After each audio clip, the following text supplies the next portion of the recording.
আসসালামু আলাইকুম ভিউয়ার্স। খাসি, গরু কিংবা মুরগি রেজালা যেটারই হোক না কেন রান্নার প্রসেস কিন্তু একই। তবে কতটুকু মাংসে কতটুকু মশলা দিতে হবে আর কুকিং প্রসেসটা কি হবে সেটার উপরে রেজালার স্বাদ ডিপেন্ড করে। আজকের ভিডিওতে রেজালার পারফেক্ট একটা রেসিপি দেখানোর চেষ্টা করেছি। চলুন কিচেনে যাই আর কাজ শুরু করি। এখানে আমি 1 কেজি খাসির মাংস নিয়েছি। আপনারা চাইলে এখানে খাসির পরিবর্তে গরু, মুরগি যে কোনোটাই নিতে পারেন। মাংসগুলো আমি ছোট করে কেটে নিয়েছি, আপনারা চাইলে আরেকটু বড় রাখতে পারেন। রেজালা রান্না করার জন্য চুলায় একটা হাঁড়ি বসিয়ে দিয়েছি। হাফ কাপ সয়াবিন তেল দিয়ে দিলাম। তেলের মধ্যে দিয়ে দিচ্ছি 2 টেবিল চামচের মতো বাটার।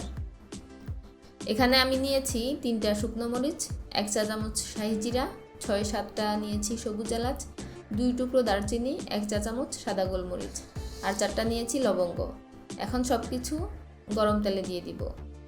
30 থেকে 40 সেকেন্ড সময় ধরে আমি গরম তেলের ভিতরে গরম মশলাগুলো নেড়েচেড়ে নিব যাতে করে ফ্লেভারটা বের হতে পারে। এরপরে দিয়ে দিচ্ছি 1 কাপ স্লাইসড পেঁয়াজ। পেঁয়াজগুলো আমি নেড়েচেড়ে হালকা গোল্ডেন কালার আসা পর্যন্ত ভেজে নিব। এই কাজটা করতে 7 থেকে 8 মিনিট সময় লাগতে পারে। একটু ধৈর্য ধরে পেঁয়াজগুলো ভেজে নিতে হবে। পেঁয়াজের মধ্যে যখন এরকম গোল্ডেন কালার চলে আসবে তখন দিয়ে দিব 1 টেবিল চামচ আদা বাটা আর 1 টেবিল চামচ রসুন বাটা। আদা রসুন দেওয়ার পর এর কাঁচা গন্ধটা চলে যাওয়া পর্যন্ত তেলের মধ্যে ভেজে নিতে হবে। এরপর খাসির মাংসগুলো দিয়ে দিব। মাংসের মধ্যে দিয়ে দিচ্ছি 1 টেবিল চামচ লাল মরিচের গুঁড়ো, হাফ টেবিল চামচ দিচ্ছি ধনিয়ার গুঁড়ো আর 1 চা চামচ জিরার গুঁড়ো। স্বাদ মতো লবণ দিয়ে দিলাম। 8-10টার মতো কিশমিশ দিয়ে দিলাম। 7-8টা কাঁচামরিচ দিয়ে দিলাম। 4টা দিয়ে দিলাম আলু বোখারা। 1 চা চামচ জয়ফল আর জয়ত্রী বাটা দিয়ে দিলাম। মশলাগুলো মাংসের সাথে ভালো করে মিশিয়ে নিব। কিশমিশটা চাইলে আপনারা বেটে দিতে পারেন, তবে মাংস সিদ্ধ হতে হতে কিশমিশ গলে যাবে। এই তেলের মধ্যে মাংসটা নেড়েচেড়ে কষিয়ে নিতে হবে। এর মধ্যে কোনো এক্সট্রা পানি দেওয়া যাবে না। মাংস থেকে যে পানিটা বের হবে সেটা শুকিয়ে আসা পর্যন্ত ভেজে নিতে হবে। কিছুক্ষণ মাংসটা কষানোর পর আমি দিয়ে দিচ্ছি 1/4 কাপ সরিষার তেল। বাবুর্চিরা সাধারণত এই জায়গায় সরিষা বাটা ইউজ করে, তবে তেল দিলেও একই ফ্লেভার পাওয়া যায়। এবার হাঁড়ি ঢাকনা লাগিয়ে মাংসগুলো আরেকটু কষিয়ে নিব। মাঝে মধ্যে ঢাকনাটা উঠিয়ে একটু নেড়েচেড়ে দিতে হবে যাতে হাঁড়ির তলায় লেগে না যায়। একটু ধৈর্য ধরে সময় নিয়ে মাংসগুলো কষিয়ে নিতে হবে। প্রায় আধা ঘন্টা কষানোর পর পানিগুলো শুকিয়ে তেলটা উপরের দিকে উঠে এসেছে। এখন দিয়ে দিচ্ছি 1 চা চামচ গরম মশলার গুঁড়ো। হাফ কাপ টক দই পানি ঝরিয়ে আমি একটা কাঁটা চামচ দিয়ে ভালো করে ফেটিয়ে নিয়েছি। এখন এটা দিয়ে দিব।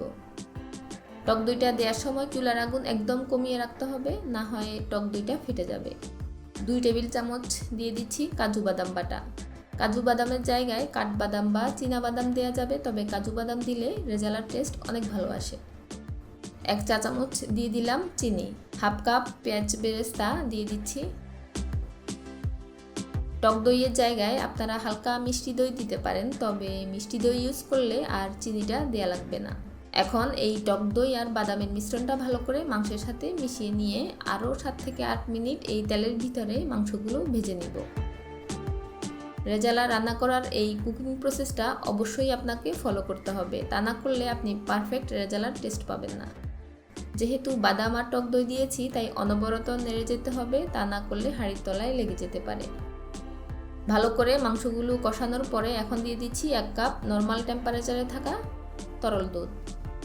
মাংসটা সিদ্ধ হওয়ার জন্য দিয়ে দিচ্ছি 3 কাপ গরম পানি।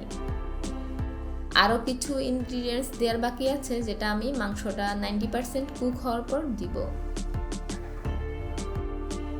এখন হাঁড়ির ঢাকনা লাগিয়ে মাংসটা সিদ্ধ হওয়া পর্যন্ত অপেক্ষা করব।